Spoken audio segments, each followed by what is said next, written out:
Բարև ձեզ։ Հայաստանի եւ տարածաշրջանի շուրջ վերջին զարգացումները գալիս են վկայելու, որ հայ-ադրբեջանական խաղաղության գործընթացի ճանապարհը այնքան հեշտ եւ կանխատեսելի չէ, ինչպես կարող էր թվալ օգոստոսի 8-ին Վաշինգտոնում տեղի ունեցած հանդիպումից եւ ձեռքբերված պայմանավորվածություններից հետո։ Այդ հանդիպումից հետո շատերը արագընթաց դրական զարգացումների կանխատեսումներ ունեին, բայց Ադրբեջանը վերջին շրջանում սկսեց նորից հակասություններ առաջացնել, մասնավորապես նորից շրջանառելով Զանգեզուրի միջանցք ձևակերպումը։ Այս համատեքստում հարցեր են առաջացնում նույն Բաքվից հնչող հայտարարություններն այն մասին, թե իբր Հայաստանի դիրքավորումը, դիրքորոշումը փոխվել է, Հայաստանի վարչապետի հռետորաբանությունը փոխվել է, Մոսկվա կատարած վերջին այցից հետո իբր Մոսկվան արգելել է այդ թրիփ ծրագիրը իրականացնել կամ հորդորել է կամ հանձնարարել է, չգիտեմ, ցկցկել դրա իրականացումը։ Ինչ է սա Հայաստանի նկատմամբ նոր ճնշման մեխանիզմ հիբրիդային պատերազմի ժանրում, թե ինչ, իսկ գուցե Ադրբեջանը ինքն է ստացել դեստրուկտիվ վարքագիծ դրսևորելու պատվեր։ Դժվար է ասել, եւ այս միջոցին տեղի է ունենում Հայաստանի վարչապետի եւ Ադրբեջանի նախագահի հանդիպումը Կոպենհագենում, որը նոր հույսեր է առաջացնում, մասնավորապես հաղորդագրության մեջ սովորաբար հաղորդագրությունները զուսպ են լինում, բայց կարևոր տողատակեր պարունակում են։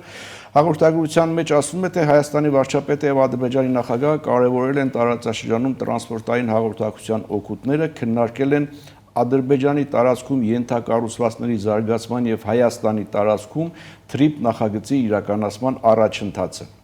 Մտքեր են փոխանակել Վաշինգտոնի հռչակագրի իրագործման շուրջ։ Նրանք վերահաստատել են պատրաստակամությունը շարունակելու աշխատանքը Հայաստանի եւ Ադրբեջանի միջև խաղաղության հետագա ամրապնդման ուղղությամբ։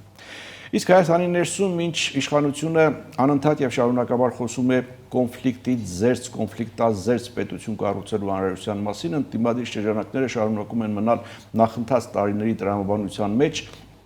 մոտավորապես Արցախի կորուստը ժամանակավոր է, Հայաստանը հզորանալու է եւ հետ է վերցնելու, վկայակոչում են ժողովրդին ինչ-որ սոցհարցումներ, բայց չեն ասում, թե երբ եւ ինչպես է դա տեղի ունենալու։ Այս ամենի մասին խոսելու ենք անվտանգային քաղաքականության հետազոտական կենտրոնի փորձագետ Ռոբերտ Ղևոնդյանի հետ, սա ազատ զրույց Տեֆրի նյուզի եթերում, որտեղ համադրվում են փաստերը, կարծիքները եւ կանխատեսումները։ Բարև ձեզ։ Բարև ձեզ։ Սկսենք Ադրբեջանի հռետորաբանությունից։ Ինչու նորից սկսեցին շրջանառել Զանգեզուրի միջանցք այդ ձևակերպումը։ Սա բառախաղ է, թե ռազմավարություն եւ ընդհանրապես հակասությունը կարծում եք անվան հետ է կապված, թե բովանդակության։ Ոչ, սա ռազմավարություն է եւ ռազմավարությունը կապված է Ադրբեջանի կողմից առևտուրը վերջացած չհամարելու հետ։ Ադրբեջանը կարծում է, որ դեռևս կա սակարկման տեղ, կան ուժեր աշխարհում, այդ թվում եւ Միացյալ Նահանգներում, եւ Եվրոպայում, եւ Ռուսաստանում, գուցե նաեւ Չինաստանում, գուցե Իրանում, որոնք կարող են ինչ-որ գին տալ ինչ-որ բանի դիմաց։ Թե ինչի դիմաց եւ ինչքան գին ակնհայտ է, որ դա սակարկման առարկա է, բայց այս պահին, որպեսզի ցույց տալ, որ այսպես ասած այդ շուկան բաց է, սակարկման հնարավորությունները բաց են, Ալիևը պետք է չփակի բոլոր թեմաները օգոստոսի 8-ի համաձայնություններով։ Տեսեք, ես միտում նոր Հայաստանի անունը չնշեցի, որովհետև ըստ իմ տպավորության Բաքվում կարծում են, որ Հայաստանի հետ այլևս առևտուր անելու որևէ բան չկա, Հայաստանից ինչ հնարավոր էր ստացել են, ինչ հնարավոր չէր, իմաստ չունի դրա վրա այլևս ժամանակ եւ ռեսուրսներ ծախսել։ Խնդիրը վերաբերում է միջազգային հանրության այլ ուղղություններից, ուժային կենտրոններից որևէ բան ստանալուն։ Տեսեք, մեկ օրինակ ենթադրենք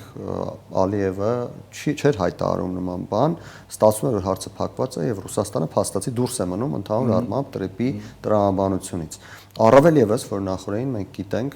որ բանակցություններ են ընթանում, արդեն նախորդին հայտարարվել բանակցություններ են ընթանում ամերիկյան օպերատորներից մեկի հետ, որը պետք է կառուցի տրիպի այդ երկաթուղին։ Ստացվում է, որ Հարավկովկասյան երկաթուղին էլ խոշոր հաշվով որևէ կապ չի ունենալու այդ հատվածի հետ, որովհետեւ կոնսեսիոն պայմանագրով Հարավկովկասյան երկաթուղի եւ Հայաստանի Հանրապետության միջև Հարավկովկասյան երկաթուղին կառավարման է ստանում միայն այն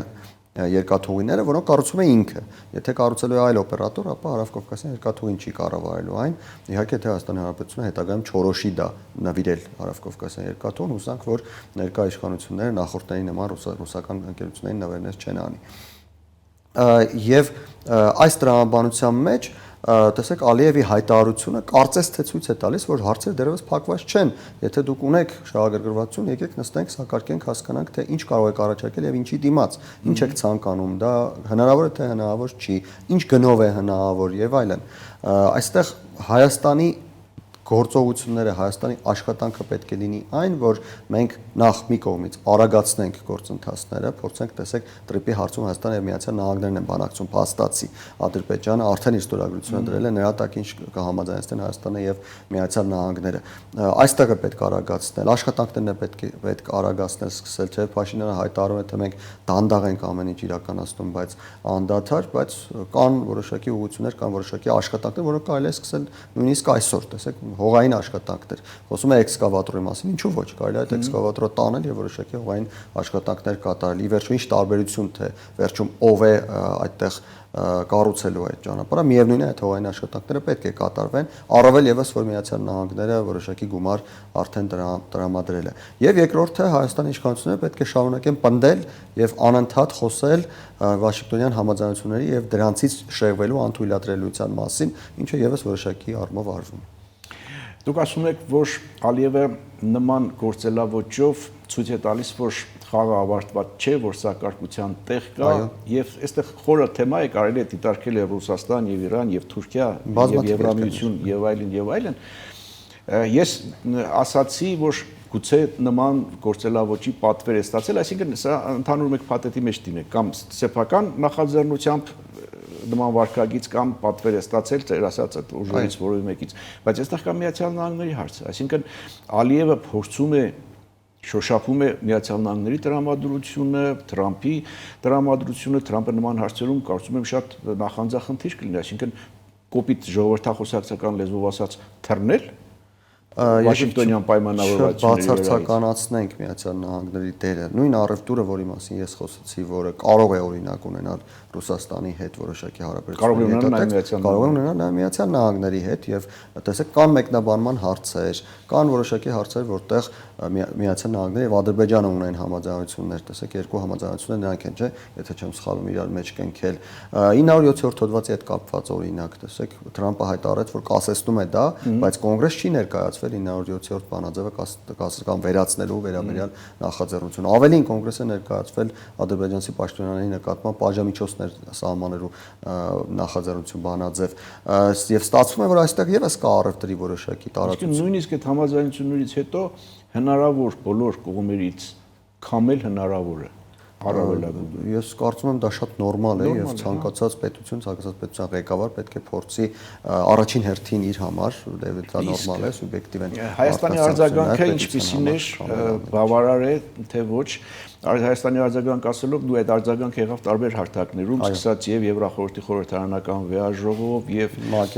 ՄԱԿ-ի ամբիոնից եղավ ԱՊ երկրների վարչապետների հավաքի ժամանակ Հայաստանի փոխվարչապետը արձագանքեց, Հայաստանի վարչապետը ազգային ժողովում բոլոր հնարավոր այդ առիթներով արձագանքում է։ Այսքանը բավարար է։ Ես կարծում եմ այս պահին այդքանը այն ռեսուրսն է, որը կարող է Հայաստանը օգտագործել, հենց իմ նշած երկրորդ մասով, անընդհատ խոսել դրանց մասին, խոսել շեղվելու անթույլատրելիության մասին,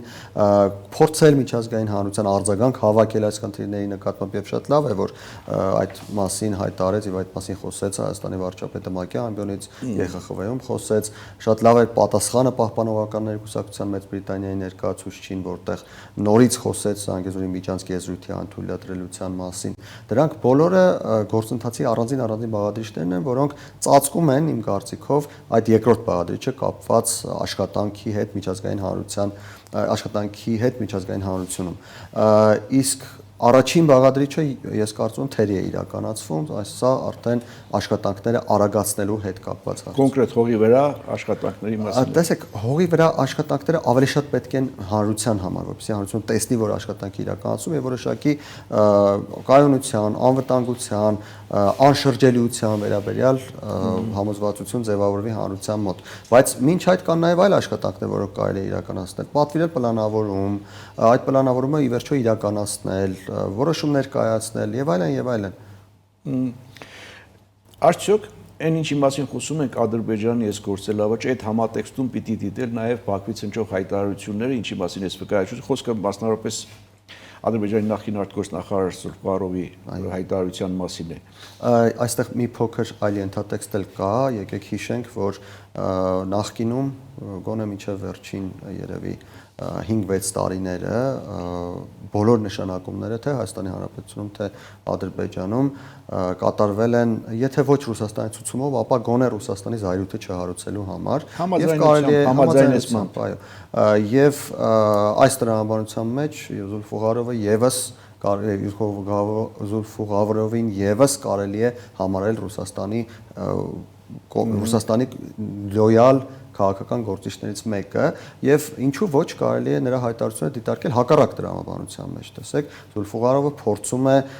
Հայաստանին մեղադրել եւ աշխարհին ցույց տալ, որ Հայաստանը դեռևս որոշակի խաղեր է խաղում Ռուսաստանի հետ, ոչ թե նրա համար, որ աշխարհը Հայաստանին զսպի, այլ նրա համար, որպեսզի դրանով փորձ արվի աշխարհի մոտ կասկած առաջացնել այս գործընթացների նկատմամբ եւ այսպիսով խնդիրներ ստեղծել այս գործընթացների համար։ Առաջացնել Հայաստանի ինքնուրույնության նկատմամբ։ Հայաստանի ինքնուրույնության նկատմամբ, Հայաստանի հնարավորությունների նկատմամբ համաձայնությունները կյանքի կոչելու, Հայաստանի պատրաստակամության նկատմամբ, Հայաստանի իշխանությունների Ռուսաստանի հետ խաղերի իրական տրամաբանության նկատմամբ կամ Ադրբեջանի հետ գործելավոճի պատճառները Հայաստանին վերագրելու, Հայաստանին վերագրելու։ Ես կարծում եմ հիմնական նպատակն այն է, որ Զուլֆուղարովը փորձում է այսպիսով խնդիրներ ստեղծել Վաշինգտոնյան համաձայնությունները իրականություն դարձնելու համար։ Կա այսպիսի տեխնոլոգիա, ինչը ձեռնտու է Ռուսաստանին, կա այսպիսի տեխնոլոգիա, խոսել այն մասին, որ դիմացինը խաթարում է գործընթացը, որպեսզի իրականում խաթարվի գործընթացը։ Կամ խաթարել եւ այդ մեղքը գցել դիմացինի վրա։ Այո, հասկանալի է։ Դե իրենք եթե խաթարեն, դա մեկ առանձին գործողություն է։ Մեկ այլ գործողություն է, որ կարելի է աշխարհին ցույց տալ, որ տեսեք դիմացինը չի անելու, մի հավատացեք, մի դիմացինը խնդիրները ստեղծելու եւ աշխարհը սկսի կասկածել, ինչը կարող է որոշակի հապաղումների բերել, իսկ հապաղումները ձեռնտու են Ռուսաստանին։ Սրատեմ ինչ հակաքայլեր ունի Հայաստանը։ Իմ նշած երկու հակաքայլերը, այլ բան չկա անելու։ Եվ այս միջոցին, ինչպես նշեցի, տեղի ունեցավ Հայաստանի վարչապետի եւ Ադրբեջանի նախագահի հանդիպումը Կոպենհագենում, ես մեջբերում արեցի, կարծեմ, հա։ Այո։ Ինչ սպասել ես հանդիպումից։ Տեսեք, Արդյոք հնարավոր է կամ կարելի է փաստ համարել Ադրբեջանին վերել նորից, ասենք այսպես, լեգիտիմ բառապաշարի դաշտ։ Տեսեք, սրանք երկու առանձին հարցեր են։ Առաջինը ինչ սպասել այս հանդիպումից, ըստ հաղորդագրության խոսվել են ենթակառուցվածքների զարգացման մասին եւ Ադրբեջանի տարածքում եւ Հայաստանի։ Այդտեղ կարևոր նշություն կար, որ ենթակառուցվածքների զարգացման մասին Ադրբեջանում թրիվ նախագծի իրագործման մասին Հայաստանը։ Այստեղ իմ պատկերացմամբ այստեղ հարցը նրանում է, որ որպիսի Հայաստանում հնարավոր լինի կառուցել այդ երկաթուղին, պետք է Ադրբեջանը գա հասնի Հայաստանի սահման, որովհետև այդ վագոնը, որը պետք է գա եւ այդ գծերը պետք է տեղադրի, այդ վագոնը պետք է գա ինչ-որ մի տեղից։ Մեղրիում մենք ընդհանրապես Սյունիքում երկաթուղի չունենք եւ հնարավոր է բերել միայն Ադրբեջանի կողմից կամ Նախիջևանի կողմից կամ բուն Ադրբեջանի կողմից եւ ենթադրում եմ, որ խոսակցությունը հենց սրա մասին է եղել, ուր են հասել ադրբեջանցիները, նրանք իմիջիայլոց հայտարարում են, թե կհասնեն Հայաստանի սահման 2026 թվականի կեսերին եւ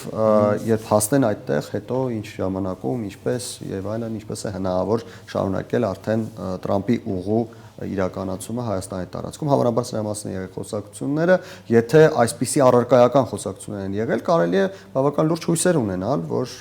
գործընթացները տեղից շարժվում են գոնե կամ գործընթացների վերաբերյալ կա կամք եւ Հայաստանի եւ Ադրբեջանի մոտ։ Ինչ վերաբերում է մյուս հարցին, թե այս խոսույթը կարելի է արդյոք բերել լեգիտիմ դաշտ, թե հնարավոր չէ բերել, ես կարծում եմ այստեղ Հայաստանը ազդեցություն ունենալու հնարավորություն չունի, որովհետև ինչպես նշեցի, այստեղ Ադրբեջանի խաղը Հայաստանի հետ չէ, առևտուրը Ադրբեջանի մնացյալ աշխարհի հետ է։ Հաղորդակցության մեջ նշվում էր, որ վերահաստատել են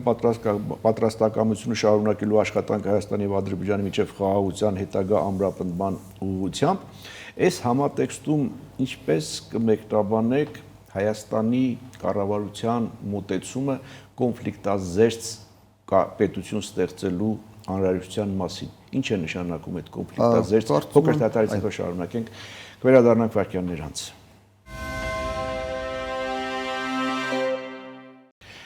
Իհարկե, սա Ազատ զրույցն է Free News-ի եթերում, ես զրուցում եմ քաղաքագետ Ռոբերտ Ղևոնդյանի հետ, մենք հասանք Հայաստանի մոտեցմանը կոնֆլիկտազերծ պետություն ստեղծելու անհրաժեշտության մասին հարցին։ Կարծում եմ կոնֆլիկտազերծ պետություն հասկացությունը եւ խաղաղության հաստատումն ու ամրապնդումը մեկը մյուսին լրացնող հասկացություններ են եւ Հայաստանի իշխանությունները գնալով համաձայնությունների Ադրբեջանի եւ Թուրքիայի հետ փաստացի փորձում են տարածաշրջանում ստեղծել մեկը մյուսի հետ խնդիրներ չունեցող ռեժիմ, այսպես ասենք։ Մոտավորապես ինչպես Թուրքիան փորձում էր իրականացնել զրո խնդիրներ հարևանների հետ ծրագիրը։ Հուսանք որ մեզ մոտ ավելի լավ կստացվի, որովհետեւ Թուրքիան մոտ դա զրո հարևան ստացվեց, ոչ թե զրո խնդիր հարևան։ Իրականում այնտեղ բավական լուրջ խնդիրներ ունեցան, հուսանք որ Հայաստանի մոտ կստացվի, առավել եւս որ Հայաստանը չունի այնպիսի սպասումներ, այնպիսի մոտեցումներ հարևանների հետ հարաբերություններում, ինչպես ունի Թուրքիան, եւ առավել եւս որ Հայաստանը այս պահին բավական առաջ է գնացել այդ հարևանների հետ հարաբերություններ հաստատելու հնարավորություններում, առավել եւս որ Իրանի եւ Վրաստանի հետ փաստացի մենք չունենք կոնֆլիկտներ, չունենք խնդիրներ, որոնք կոնֆլիկտածին են կամ կոնֆլիկտ բերող դաշտում են, իսկ Ադրբեջանի հետ էլ կարծես թե այս կոնֆլիկտի հարցում, Արցախյան խնդրի հարցում մենք եկել ենք որոշակի համաձայնության, Թուրքիայի հետ էլ փաստացի սահմանի բացումն է միակ խնդիրը եւ դիվանագիտական հարաբերությունների հաստատումը, հաշվի առնելով որ Թուրքիայից բավական դրական են արձագանքները օգոստոսի 8-ի համաձայնություններին, դրանից հետո կա որոշակի դրական զարգացում կապված թե Քլիչի այցի հետ, թե Ֆիդանի հայտարարությունների հետ, թե նրա հետ, որ երեք արդեն Թուրքիայի ազգային ավիափոխադրողը հայտարարեց, որ Հայաստան թռիչքները սկսելու։ Կարելի է ենթադրել, որ Թուրքիայի ուղղությամբ եւս կոնֆլիկտին բերող խնդիրներ այս պահին Հայաստանը չունի, այնպես որ այն ամբողջ քաղաքականությունը, որը իրականացնում է ներկայ իշխանությունը, հենց կոնֆլիկտազերծ քաղաքականություն, կոնֆլիկտազերծ ռեժիմ բերող քաղաքականություն։ Իսկ ընդդիմության մոտեցումն ինչպեսին է Ադրբեջանի հետ կոնֆլիկտին, Արցախի հարցին։ Ընդդիմություն ասելով պիտի տարանջատենք արմատական ընդդիմությանը եւ ընդդիմության ավելի չափավոր հատվածը։ Արմատականի մասին կարևոր է։ Արմատական ընդդիմությունը ունի մի շատ կարևոր առաքելություն, այսպես ասենք, կամ գաղափարական պատկերացում։ Դա այն է, որ պետք է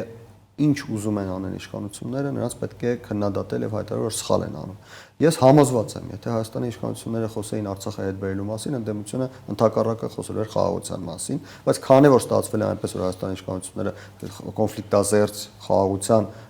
քաղաքականություն են վարում, ընդդիմությունն էլ խոսում է դրա դեմ։ Այստեղ պետք է այս տրամաբանությունը հասկանալ եւ խիստ չքննադատել ընդդիմությանը, որովհետեւ նրանք այլ բան անել չեն կարող ուղղակի։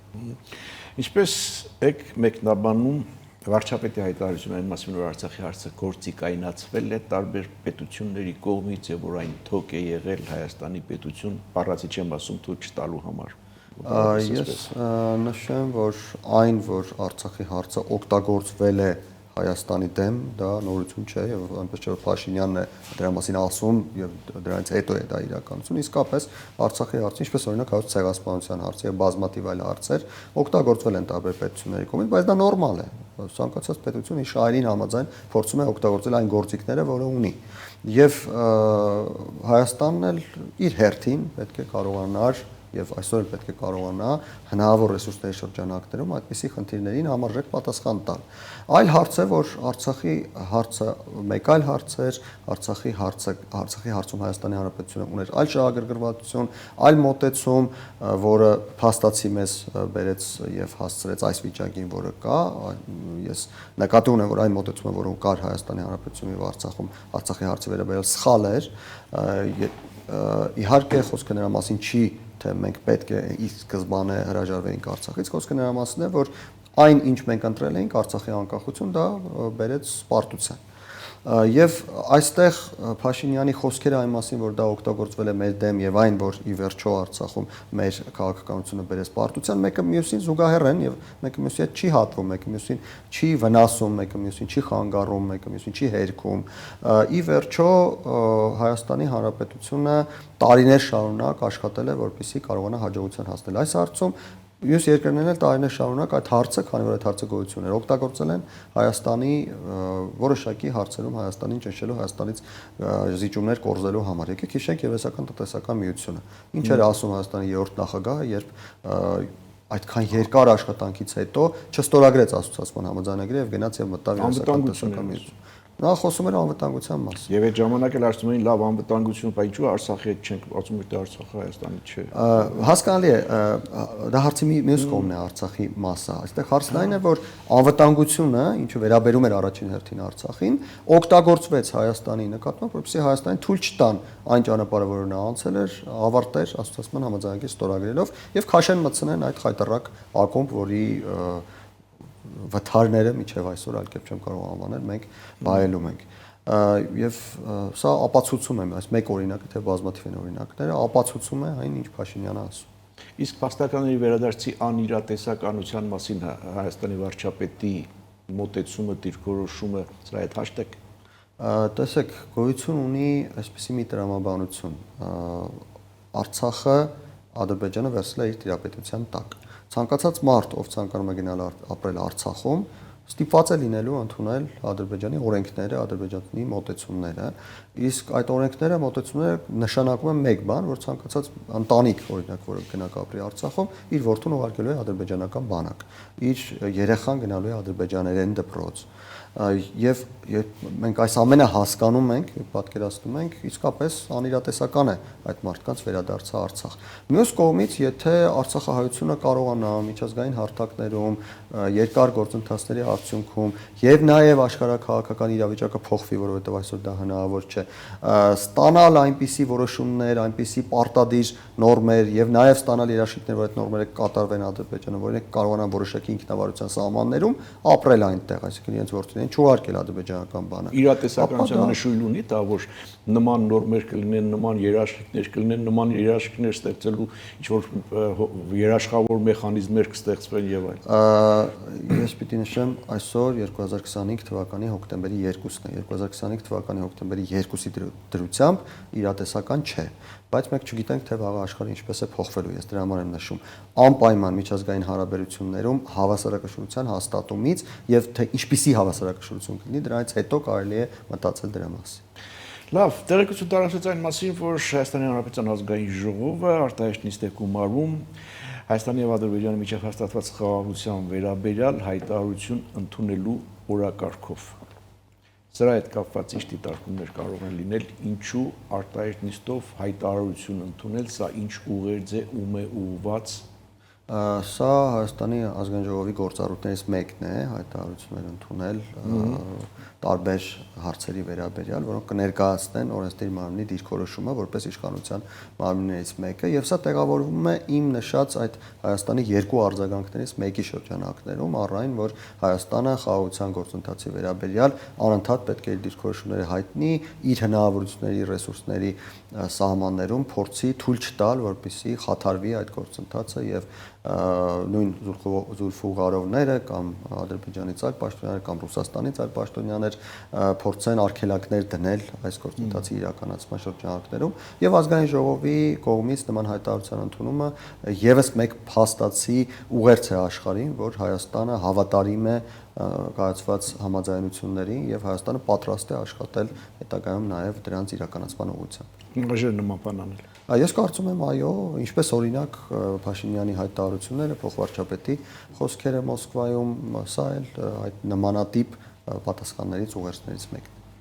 Այս արտահայտ նիստը իր օրակարգով եւ քվեարկությամբ լակմուսի թուղթ կլինի նաեւ քաղաքական ուժերի համար։ Կարելի է այդպես ասել, եթե ընդդիմությունը հաստատի չներկայանա կամ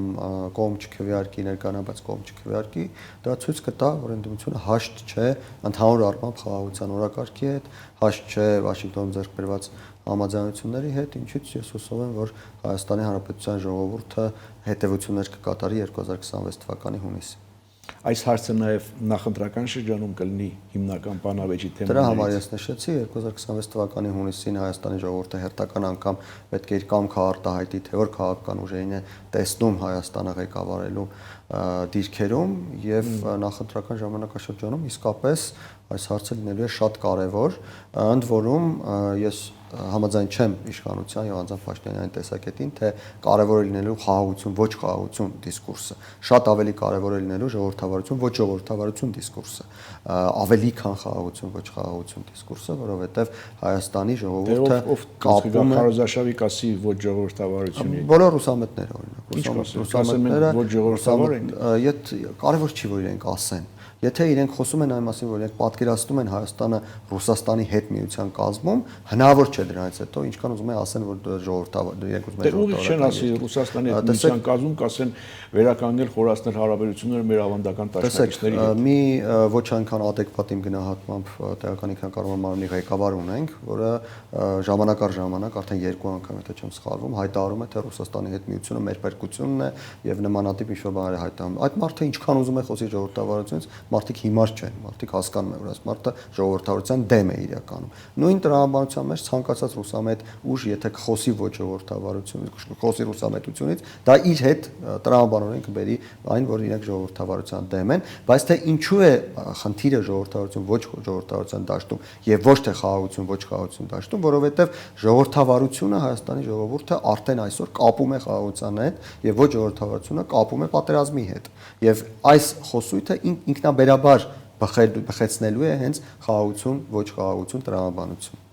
Խաղաղության պայմանագրի ստորագրման հեռանկարներ մոտավորապես։ Կարծում եմ բավական լուրջ կարելի է ընդունել Ֆիդանի հայտարարությունը առայն, որ 2026 թվականի առաջին կեսին հնարավոր է ստորագրվի խաղաղության համաձայնությունը, առավել եւս որ մայիսի ամսին սպասում ենք եվրոպական համայնքի հանդիպումը Երևանում եւ մեծ հավանականությամբ Էրդողանը կմասնակցի այդ հանդիպմանը, հնարավոր է նաեւ Ալիևը մասնակցի այդ հանդիպմանը, գուցե մինչ այդ չեք բացառում, որ հենց այդ շրջանակներում էլ այդ ժամանակահատվածում ավելի ճիշտ տեսեք հնչեղություն կլինի։ Այդ շրջանակներում բացառում են, որովհետեւ Ալիևը դժվար Երևանում ստորագրի շատ քիչ է հավանական Երևան կգա եւ կստորագրի խաղաղության համաձայնություն, բայց այդ ժամանակաշրջանում գուցե մինչ այդ հավանաբար հնարավոր է որ ստորագրվի եւ դրա արդյունքում էլ Ալիևը հրավիրվի Երևան, թեև այսպես դրա արդյունքում գա Երևան, հնարավոր է նաեւ այլ տրամաբանություն ստորագրումը լինի դրանից հետո, բայց դրանից հետո ստորագրումը մի փոքր ավելի քիչ հավանական եմ համարում, որովհետեւ ամենաշատս դրանից հետո Հայաստանում խորհրդարանական ընտրություններն են, Հայաստանի իշխանությունները ուղղակի ժամանակ չեն ունենա այդ կազմակերպչական աշխատանքներին մասնակցել։ Իսկ հնարավոր է ընտրություններից հետո, թե ավելի շատ ընտրություններից առաջ կլինի։